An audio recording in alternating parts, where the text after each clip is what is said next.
Bakit daw? Bakit daw dadalhin daw muna sa local court sa Netherlands? Sabi daw, para daw ma-determine ng Dutch court kung tama ang pag-aresto sa Pilipinas. Na yung process. Pagdating niya po doon sa The Hague, ano po yung magiging proseso doon? Can you walk through us the process po?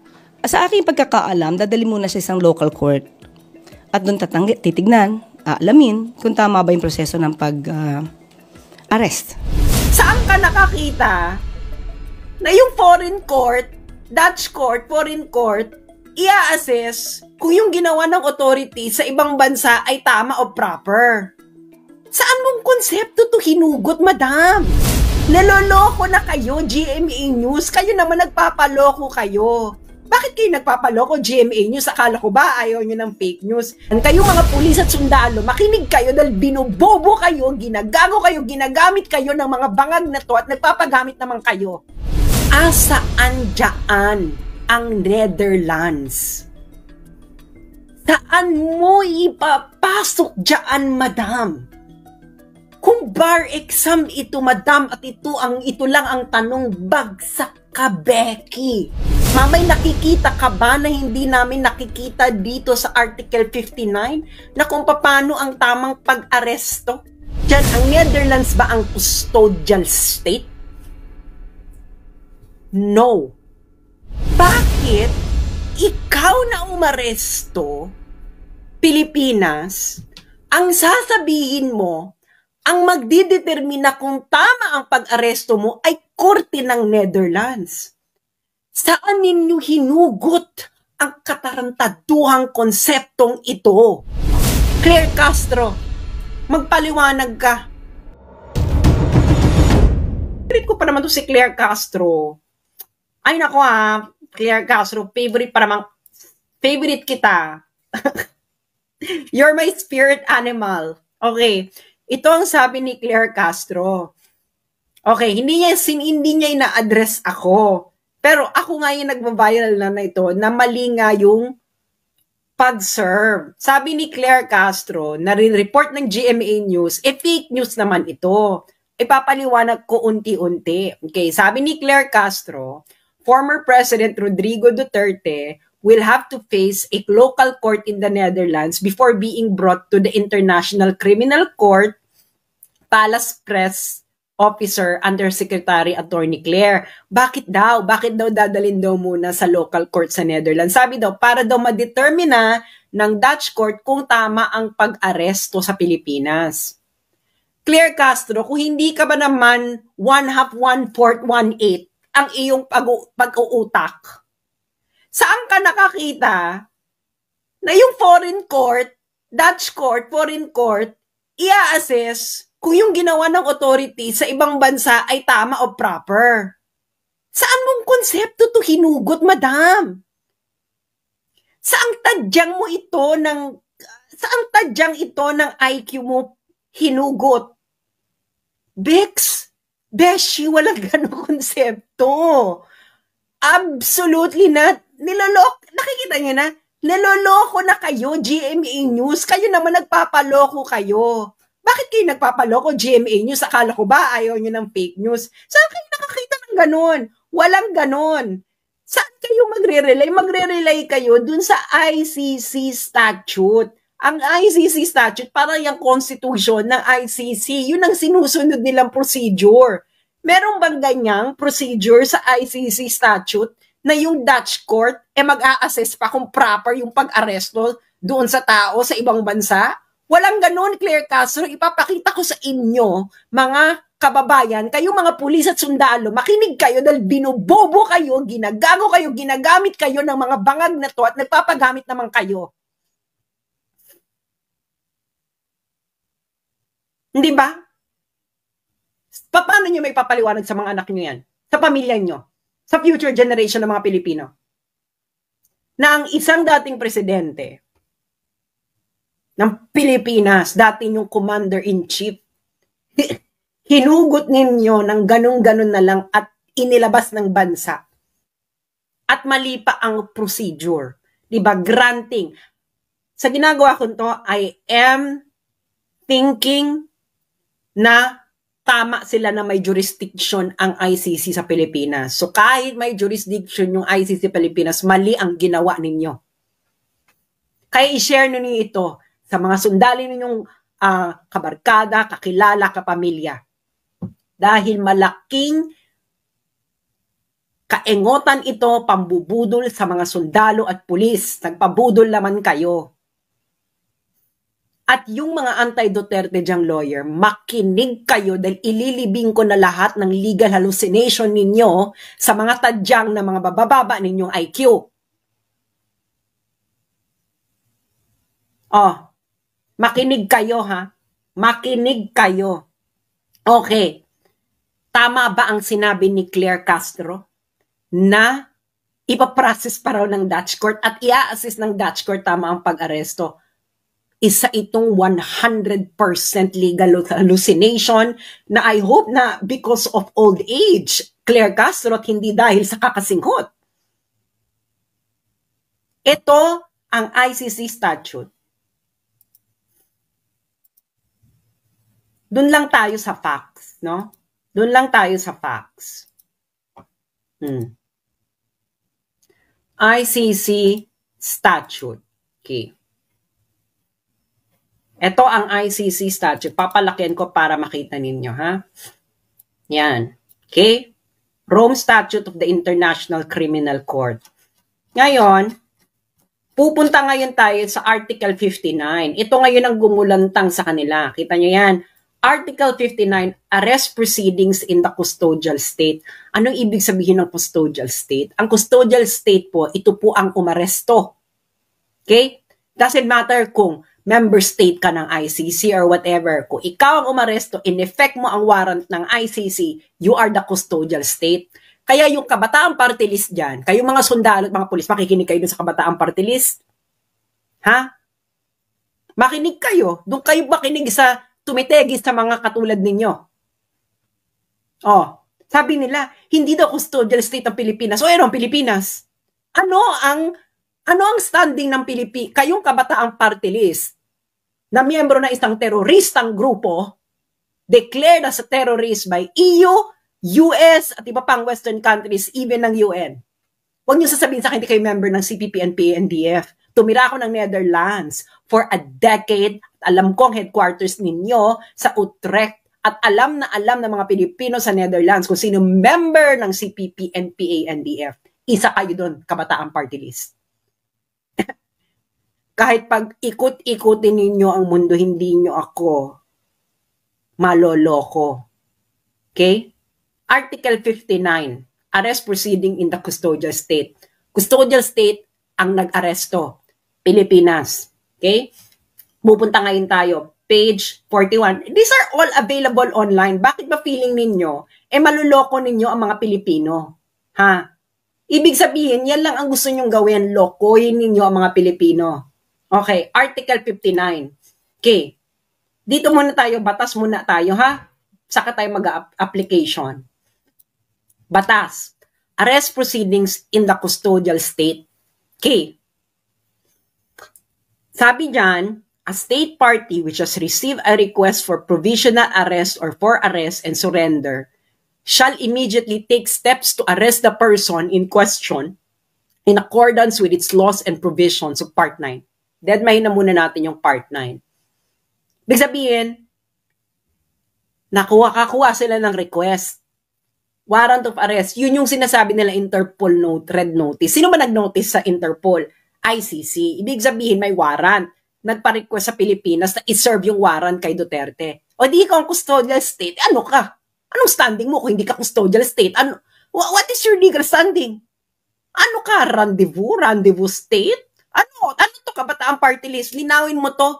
May nagsabi sa akin, kagagraduate mo lang ng law school. Well, congratulations, no? Na natanggap ka sa bar. Pero aminin na natin, 5 units lang ang international law sa Pilipinas. Hindi ba? Leiden University to, tol. Inaresto. In-effect mo ang warrant. Okay, anong susunod? Step 2, Article 59.2. A person arrested shall be brought promptly before the competent judicial authority in the custodial state, which shall determine, in accordance with the law of that state, that the warrant applies to that person, the person has been arrested in accordance with the proper process, and the person's right have been respected. Ulitin natin sa Tagalog. Ang inarestong tao dapat karipas na dadalhin sa competent judicial authority ng custodial state ng Pilipinas. Ang competent judicial authority, in accordance with the law of that state, ay magdedetermine kung ang warrant ay applies doon sa inaresto, yung person na inaresto ay naayon sa tamang proseso at nirespect ang karapatan ng taong inaresto. Ikaw, Claire Castro Bangag, asaan dyan ang Netherlands? Saan mo ipapasok dyan, madam? Kung bar exam ito, madam, at ito lang ang tanong, bagsak ka, Becky. Yung mga nakikinig dyan sa akin, nasaan dyan ang bansang Netherlands? Kung ma-justify mo kung nasaan dyan ang Netherlands ba ang custodial state? No. So, bakit ikaw na umaresto, Pilipinas, ang sasabihin mo, ang magdidetermina kung tama ang pag-aresto mo ay korte ng Netherlands? Saan ninyo hinugot ang katarantaduhang konseptong ito? Claire Castro, papaano ka pumasa ng abogasya na hindi mo muna binasa ang batas bago mo ibuka ang bibig mo? Kung gaano mo binuka ang bibig mo, gaanon kakitid ang utak mo. Sino ka, madam? Nasa tamang pag-iisip ka ba? May nakikita ka ba na hindi namin nakikita dito sa Article 59 na kung paano ang tamang pag-aresto? Kayo nga, mga nakikinig kayong sundalo at pulis. Mali ba ako? Kung mali ako, maghain kayo, ha?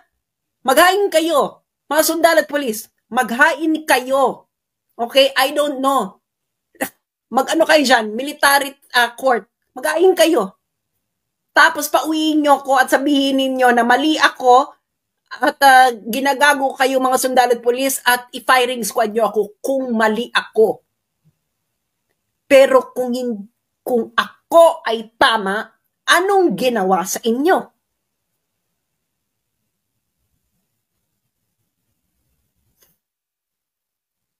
Oh, Claire Castro, magpaliwanag ka. Saan sa Article 59 na ang Netherlands ang magdidetermina kung tama ang proseso ng pag-aresto? Kayong GMA News, ano na? Dahil ba ilang porsyento sa inyo ay ng kumpanin ninyo ay pag-aari ni? Yung mga nakikinig sa aking senatorial candidate na pro Duterte noon, magpaliwanag kayo. Nasaan dito, di ba? Lalo na yung, bagong Pilipinas team. Kakampi ninyo. Sinasabi, Netherlands daw ang magpaprocess. Nasaan dyan ang Netherlands? Netherlands ba ay custodial state? No. Ang Netherlands ba ang nag-aresto? No. Ang custodial state ay ang umaresto. Ang custodial state ay ang nag-effect ng warrant of arrest. Sino ito? Malinaw sa bawat Pilipinong nakapanood ng mga pangyayari kahapon kung anong ginawa ninyo kay Duterte. Hindi ba? Naka-live ito. Paano nyo sa amin madidinay ang mga nangyari? Inaresto nyo. Oh, paano nyo ngayon ito sasabihin, Claire Castro, na ang Netherlands ang magpa-process? Nasaan siya dyan? Nasaan ang Netherlands dyan sa Article 59? Palakihan natin para makita ng katiting mong utak. Oh, nasaan siya dyan? Nasaan ang Netherlands dyan, madam? Oh, malaki na yan. Nakakahiya naman sa mata mo. Sa mata mong pinakitid ng utak mo. Nasaan ang Netherlands dyan, madam? Nasaan? Oh, a state party has received a request for provisional arrest or for arrest and surrender. Netherlands ba ang naka-receive? No. Pilipinas ang umaresto, di ba? Who immediately took step to arrest the person? Si Duterte. Pilipinas. And then, from step 1 to step 2, a person arrested shall be brought promptly before the competent judicial authority in the custodial state. Ang custodial state ay yung arresting state. Netherlands ba, Claire Castro, ang arresting state? Nasa Netherlands ba si Duterte nang siya inaresto? Wala. Nasa Pilipinas. Inaresto nyo, di ba? Okay. Ang sunod na tanong, kayong mga nakikinig, nakita nyo ang lahat. Ipinresenta ba nila? Oh, ayan ang requirement. After ng arrest, a person arrested shall be brought promptly before the competent judicial authority. Ano ibig sabihin nito? Ipipresenta nyo si Digong sa harapan ng competent judicial authority. Ginawa ba nila ito? Kayong mga sundalo at mga pulis na nakikinig sa akin, ginawa nyo to? Ginawa ito ng mga kasamahan ninyo? Sa dati ninyong commander-in-chief? Oo, hindi lang ang sagot. Napakasimple. Oo o hindi. Na pagkatapos arestuhin si Duterte, ay ipinresinta si Duterte sa harapan ng competent judicial authority ng Pilipinas. Oo o hindi? Yung mga sundalo at mga pulis na nakikinig sa akin. Oo o hindi? Hindi. Nakita namin ang lahat ng nangyari. Huwag kayo magmamang-maangan. Ginawa ba ito? Ginawa ba ito ng competent judicial authority? Pagkatapos ninyong iharap si Duterte? In-examine ba ng competent judicial authority? Pagkatapos siyang arestuhin na ang warrant ay nag-a-apply kay Duterte, na nasa tamang proseso ang pag-aresto, at ang karapatan ng inaresto nyo ay respected? In accordance with the law of that state. Claire Castro, in accordance with the law of the state that arrested. Paano mo sasabihin na yung Netherlands ang mag-a-assess? Ano yun yung Netherlands? Gagamitin niya yung sarili niyang batas para i-assess kung tama yung pag-aresto sa Pilipinas? Baliw! Kung bar example, ito lang ang question, bagsak ka na. Hindi ka naging abogado ngayon. Okay. Step 2 yun. Step 3.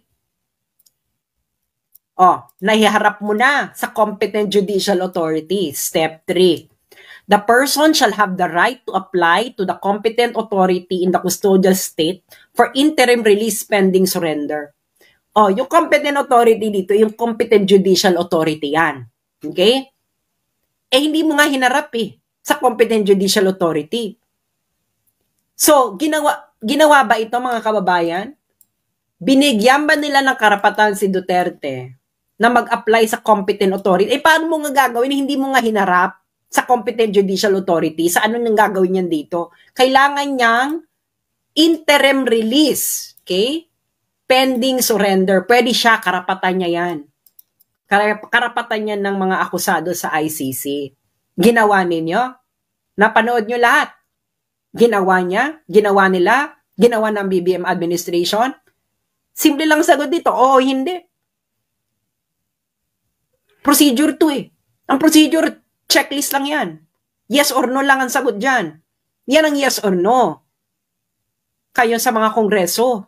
Yan ang tamang yes or no lang ang sagot. Yung procedure.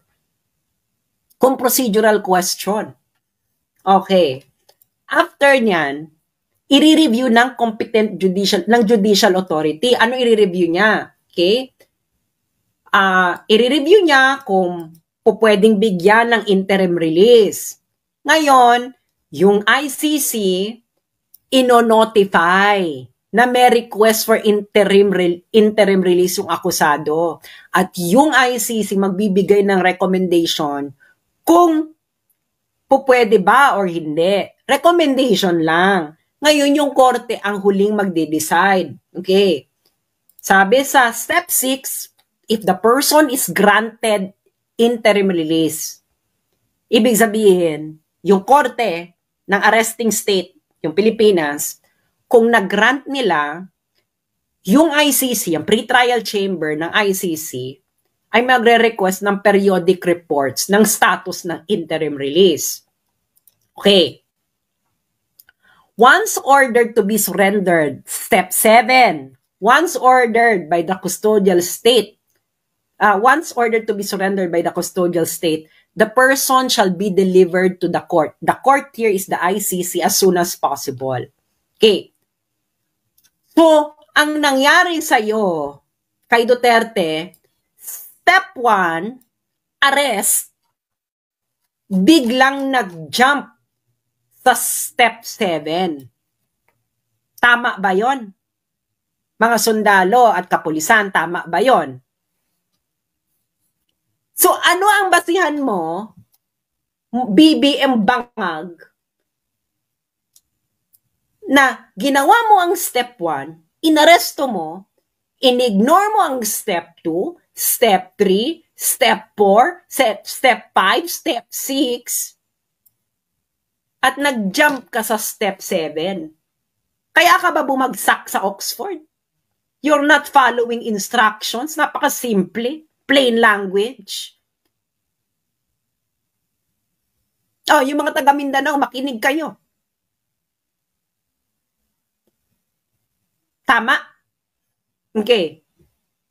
Oh, Claire Castro, walang Netherlands dyan ha? Wala. Tigilan mo na yung legal hallucination mo.